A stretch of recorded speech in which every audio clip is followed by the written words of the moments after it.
Olá a todas e a todos, sejam muito bem-vindas e bem-vindos a mais um episódio do Conversas com Fibra, o podcast onde todas as semanas conversamos sobre temas relacionados com fibromialgia. Se ainda não me conhecem, eu sou a Catarina, sou a enfermeira, sou a cara e a voz por trás deste podcast e tenho dedicado os últimos anos da minha vida profissional à fibromialgia, ao estudo da fibromialgia, ao acompanhamento de pessoas com fibromialgia, porque eu própria fui diagnosticada com esta doença há 11 anos. E então, desde aí tem sido uma jornada de conhecimento, de autoconhecimento, de muito estudo, de muita investigação, para poder entender melhor como gerir esta doença, que no fundo é tão complexa. E no episódio de hoje é aquele episódio mensal, aquela rubrica A Enfermeira Responde, em que eu vou responder a algumas questões que vocês deixaram lá na caixa de perguntas que eu abri esta semana no Instagram. E então, sem mais demoras, vamos passar para o episódio de hoje. A primeira pergunta que eu tenho aqui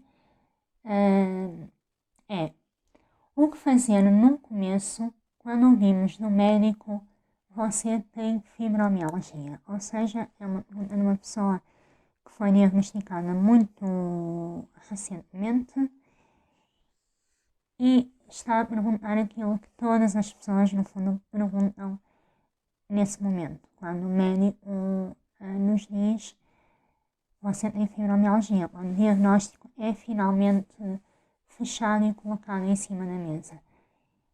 É impossível eu não me lembrar da minha própria experiência, naquilo que eu senti nesse dia. Foi uma manhã de sábado de novembro de 2015 e foi muito duro. Foi muito duro e foi muito solitário. Eu lembro-me, tenho mesmo muito presente esse momento.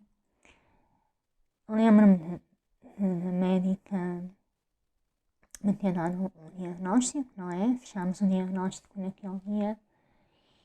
E eu lembro-me de ter ficado aparentemente muito serena. Esta é uma característica minha, não é? Eu tenho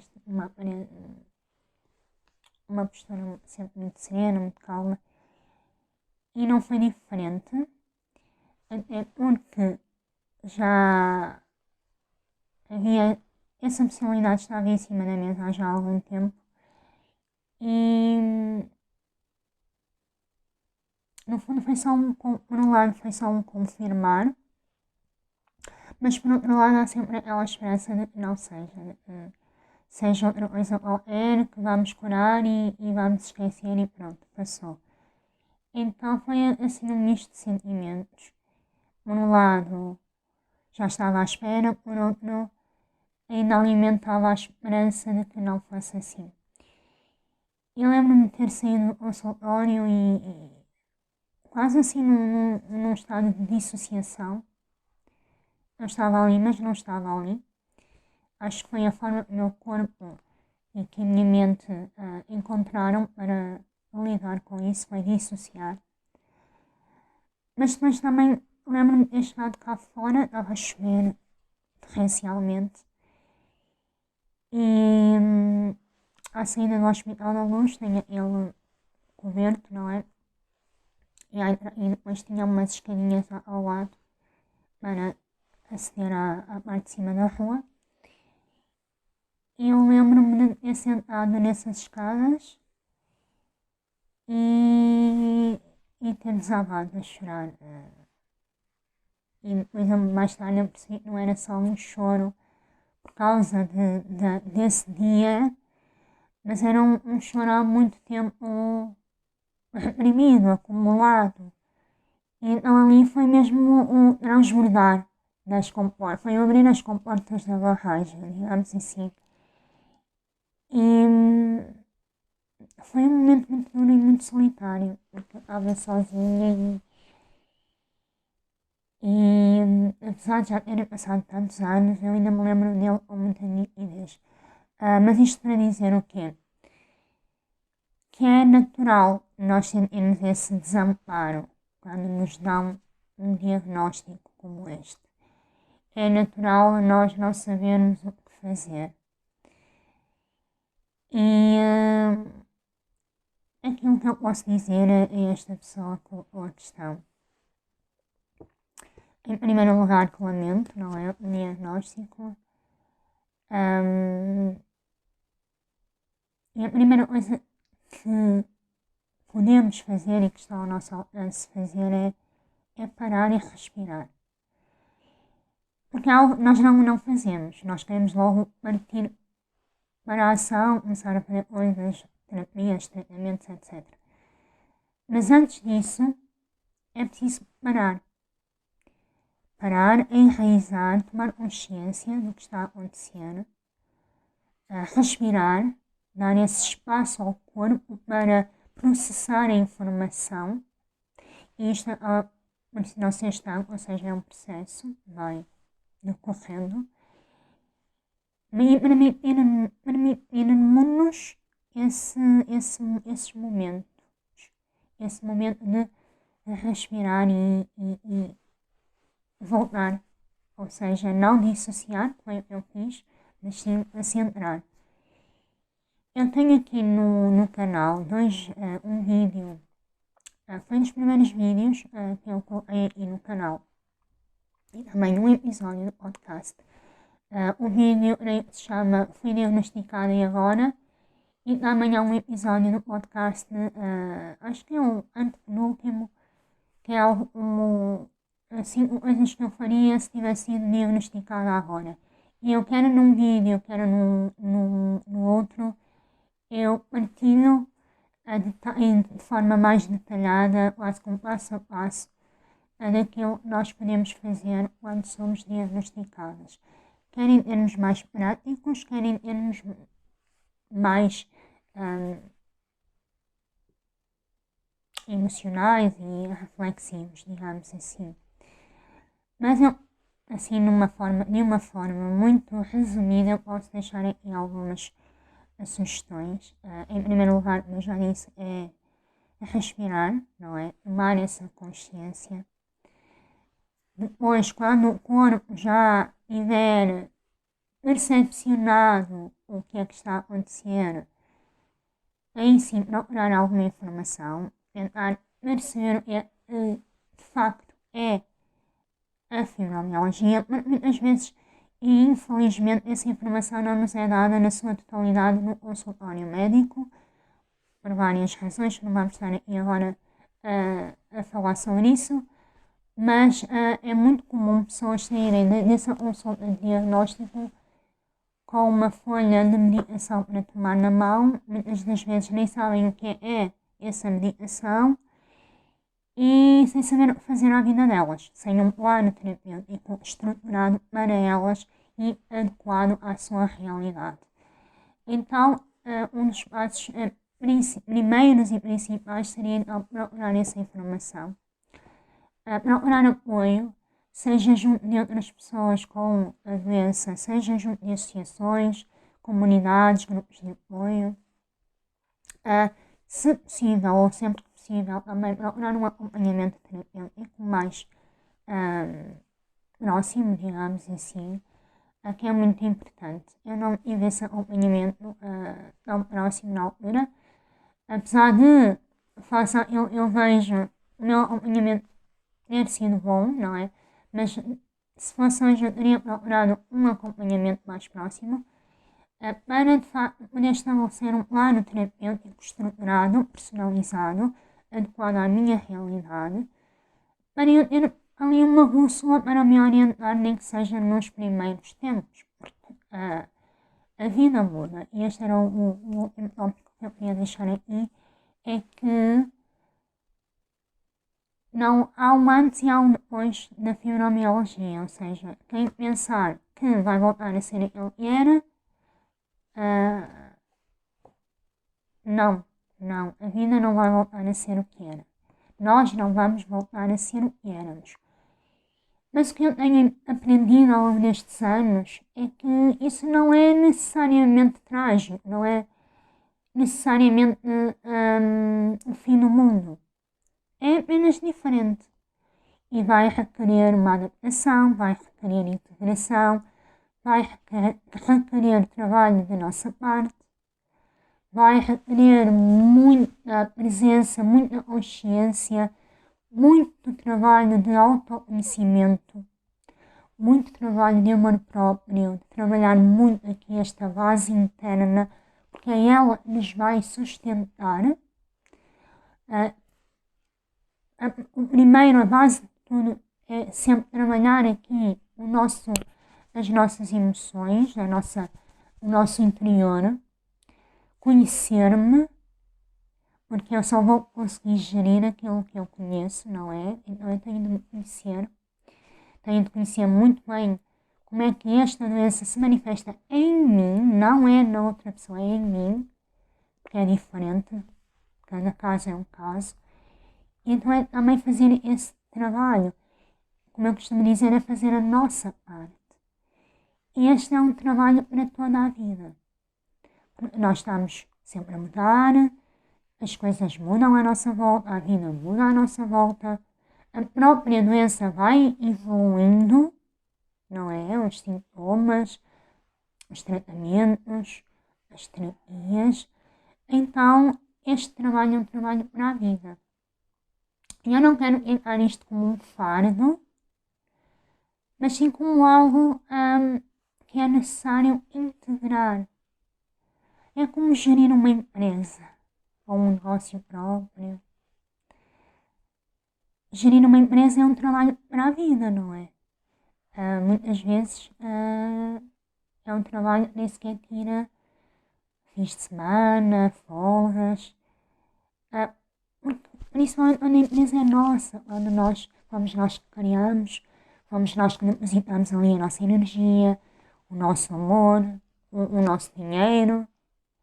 Então essa gestão é diária e todos os dias nós trabalhamos um bocadinho em prol dessa empresa, para que ela dê os seus frutos, seja rentável, nos traga retorno. Com a fibromialgia é igual. Nós temos de aprender a fazer esta gestão e é uma gestão diária. Uns dias trabalhamos mais, noutros menos, mas sempre aqui com esta ideia presente de que é este trabalho diário que deve ser feito, não a partir do lugar de tem de ser, mas sim a partir do lugar de é o que eu posso fazer para cuidar de mim, para ter a melhor qualidade de vida possível face a esta situação. Então eu vou investir nisso, vou aprender a cuidar-me, vou aprender estratégias, vou aprender a conhecer-me mais, a ser mais empática e compassiva comigo, a gostar mais de mim. E então eu diria que é isto. Sei, parece muita coisa, mas são pequenos passos que nós vamos dando, um de cada vez, um pé à frente do outro, como eu costumo dizer, para de facto integrar esta nova fase da nossa vida. E quero deixar aqui um abraço muito grande a esta pessoa, que suponho que esteja a passar por um pós-diagnóstico imediato. Deixar um abraço e qualquer coisa que precise pode entrar em contato, que eu terei todo o gosto em ajudar. A segunda pergunta que eu tenho aqui: é possível aparecerem novos sintomas após anos de diagnóstico de fibromialgia? Sim, é possível. Os sintomas não, por norma, não surgem todos no início, ao mesmo tempo. Pode acontecer, mas não é comum. E é comum, sim, novos sintomas se irem manifestando ao longo dos anos. Eu posso dar o meu exemplo. Lá no início, os sintomas que eu tinha assim de uma forma mais exacerbada eram de facto a dor, a dor principalmente nas costas, a fadiga, o sono, a alteração do padrão de sono, a ansiedade e o intestino irritável. Eram assim à cabeça os grandes, e a hipersensibilidade, claro. Mas a hipersensibilidade associei à dor, portanto, só depois mais tarde eu percebi que era diferente. E eram assim os grandes sintomas no início.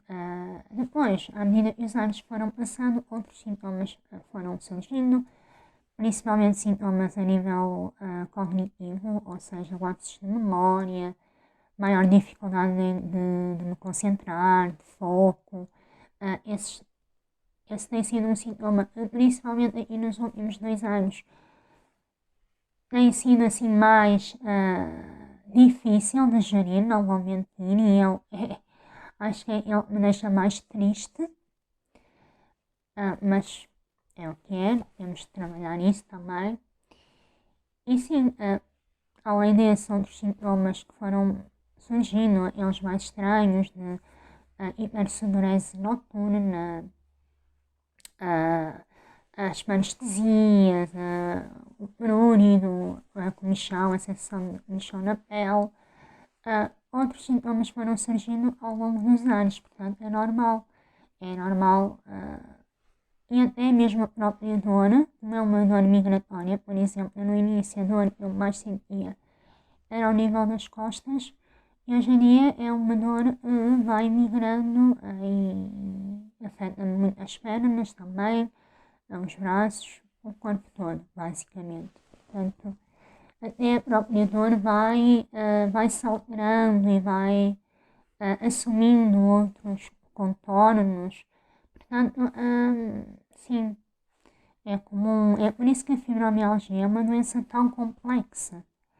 Porque tem, para além de ter esta causa tão complexa, além de ter este quadro sintomático tão vasto, tem também esta característica de os sintomas poderem se ir manifestando, não se manifestarem todos de uma vez. Claro que tem de haver sempre ali uns mínimos para poder ser efetuado diagnóstico com precisão, mas ao longo dos anos, à medida que a doença vai progredindo não no sentido degenerativo, mas à medida que nós vamos envelhecendo, que é mesmo assim, há sintomas que também se podem ir manifestando, sintomas novos que fazem parte do quadro sintomático da fibromialgia. A última pergunta que eu tenho aqui, para não alongar muito mais este episódio, diz assim: pode, por favor, falar um pouco sobre a relação da fibromialgia com a ansiedade? Então, muito obrigada, eu agradeço a pergunta.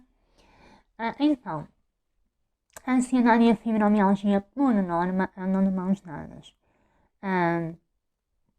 E a ansiedade assume um duplo papel. Assume o papel de ser ela própria um sintoma da fibromialgia e, por outro lado, uma consequência. A maioria dos estudos apresentam aqui os mesmos números, ou seja, cerca de 75 a 80% das pessoas com fibromialgia têm algum tipo de distúrbio relacionado com a ansiedade, o que é muito, não é? E, como eu disse anteriormente, a ansiedade e a fibromialgia têm aqui uma relação bidirecional. Ou seja, se por um lado a própria fibromialgia é quase aqui um combustível para o aparecimento dos distúrbios da ansiedade, não é? Por tudo nós já sabemos, porque é uma doença altamente incapacitante, complexa, com sintomas muito difíceis de gerir por vezes, e tudo isso vai gerar ansiedade, não é? Uma ansiedade que pode tornar-se crónica. E por outro lado, a própria ansiedade tem um papel no agravamento dos sintomas, não é? Quanto mais ansiedade eu sentir, e principalmente se nós estivermos a falar de transtorno de ansiedade generalizada, isso por si só é um gatilho para crises, para sintomas muito mais exacerbados. Então há sim esta relação direta mesmo entre a fibromialgia e a ansiedade. Por isso é que uma boa gestão da fibromialgia tem de incluir estratégias, técnicas, terapias que ajudem aqui também na gestão desta ansiedade. Claro que deixar sempre aqui esta ressalva: a ansiedade é diferente de distúrbios de ansiedade, transtorno de ansiedade generalizado, ok? Por norma, as pessoas com fibromialgia tendem a desenvolver mesmo os distúrbios da ansiedade, porque a ansiedade genérica é o que todos nós sentimos. É a chamada ansiedade natural, entre aspas. Não é dessa que nós estamos a falar, nós estamos a falar já aqui da ansiedade enquanto patologia. Então, muitas vezes é preciso recorrer a psicoterapia, terapia cognitivo-comportamental, quando este quadro de ansiedade está muito exacerbado. E aí eu recomendo sempre procurar ajuda junto de um psicólogo para trabalhar essa parte. Se estivermos a falar só de ansiedade genérica, podemos usar, e também para os quadros patológicos, estas estratégias são transversais, não é? Podemos usar técnicas de gestão de stress e ansiedade, por exemplo, a meditação, o mindfulness, não é? Outras terapias complementares que também vão ajudar nesse sentido, técnicas de relaxamento, de autocuidado, ou seja, tudo aquilo que nos permita dar espaço para que essa ansiedade se dissipe, se liberte. Mas isso já é tema para um episódio só dedicado a isso, porque há muita coisa para falar, mas para responder a esta questão, no fundo é esta a relação que existe entre a ansiedade e a fibromialgia. E foi então um episódio de hoje e a responder estas perguntas tão interessantes que nos trouxeram temas para refletirmos aqui mais um pouco, que é este o propósito do nosso podcast. Antes de terminar, deixar aqui um recadinho. Esta semana, no dia 30 de Abril, eu já falei do dia 30 de Abril muitas vezes, não é? O dia 30 de Abril foi de 2015, foi o dia em que eu tive assim a minha primeira grande crise de fibromialgia, e foi a partir desse dia todo o processo de procura e de diagnóstico começou. É um dia que eu vou recordar para sempre, para toda a minha vida. E por isso mesmo, nesse dia vai sair um episódio extra, um episódio especial também, aqui no nosso podcast, que será também um episódio de encerramento da primeira temporada do Conversas com Fibra. Foram assim 3 meses de episódios semanais, agora vamos fechar aqui no dia 30 de Abril esta primeira temporada para recuperar um bocadinho de energia, para respirar, para descansarmos um bocadinho, para depois também voltarmos com mais energia para uma segunda temporada que será daqui a algumas semanas. Portanto, vou deixar aqui este recadinho, dia 30, que é quinta-feira. Vamos ter aqui um episódio muito especial aqui no podcast, em que eu vou... Será um episódio assim mais intimista, eu vou partilhar como é que tem sido esta jornada de 11 anos a viver com fibromialgia, que lições é que eu aprendi, o que é que mudou, o que é que eu perdi, o que é que eu ganhei ao longo destes 11 anos. Portanto, será assim uma conversa quase de sofá, para então assinalar este dia, que tem importância para mim, e também para fecharmos aqui a primeira temporada do podcast com chave de ouro. Portanto, conto consigo, não no próximo domingo, mas sim na próxima quinta-feira, às 19 horas, para este episódio especial. Deixo-lhe um abraço imenso, como sempre, muito obrigada por ter estado desse lado e vemo-nos no próximo episódio.